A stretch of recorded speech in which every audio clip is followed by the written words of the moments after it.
So a very good day to one and all. I am Dr. Rohit Gopinath and today we'll be discussing about large bowel.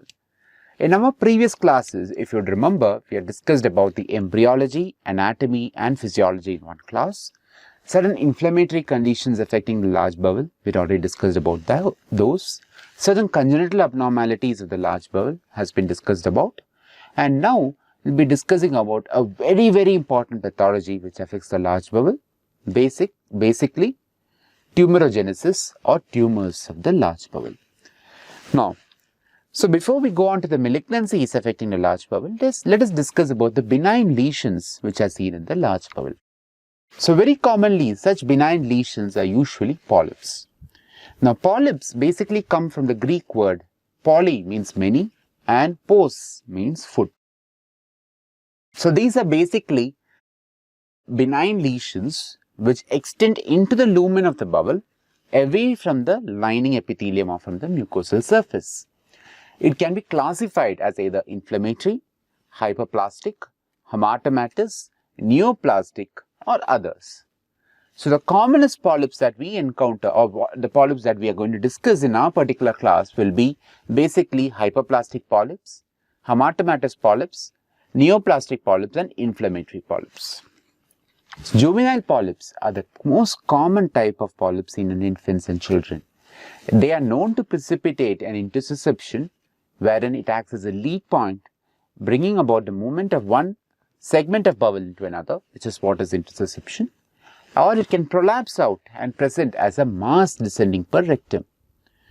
Whatever said and done, the treatment of choice for juvenile polyposis is a polypectomy.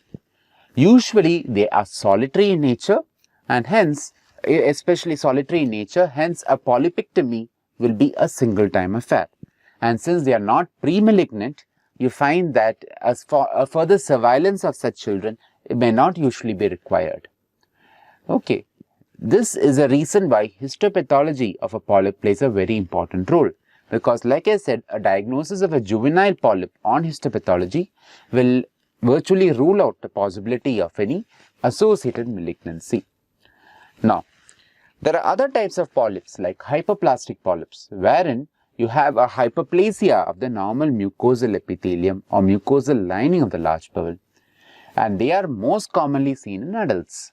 They can be very minute, as small as 1 to 3 millimeters in size, and they are commonly seen in the rectum. On histopathology, or if you do a snaring of it doing a colonoscopy and you send that particular polyp for histopathology, you have a classical sawtooth-like appearance. They have a serrated architecture with a sawtooth-like appearance, and this commonly affects the upper half of the crypts. So like I said earlier, this is the classical serrated sawtooth appearance that you get in a hyperplastic polyp. And they are usually like any other epithelium of the gut, particularly the large bowel. They are lined by columnar epithelium. They contain cystic dilatations, goblet cells and lymphocytes. And they are not pre-malignant. So like your juvenile polyps, even these are not pre-malignant. And like I said earlier, they have a characteristic sawtooth-like appearance on a histopathology. So they have a serrated architecture with a sawtooth-like appearance. It can also be described as a star-shaped appearance.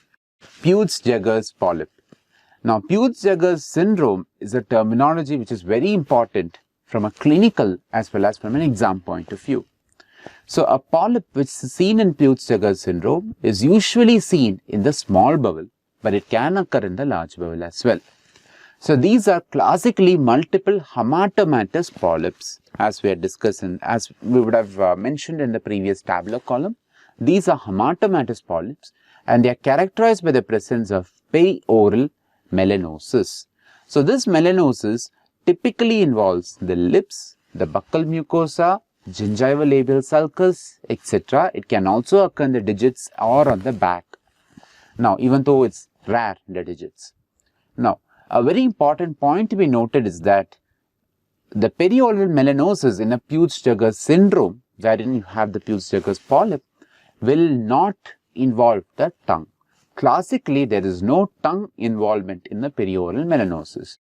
So, over a period of time, the melanosis involving the digits, if it is present, will slowly fade off, whereas those in the oral cavity will persist even in adulthood. Therefore, you find that in adults, they commonly present with perioral melanosis rather than melanosis anywhere else in the digit.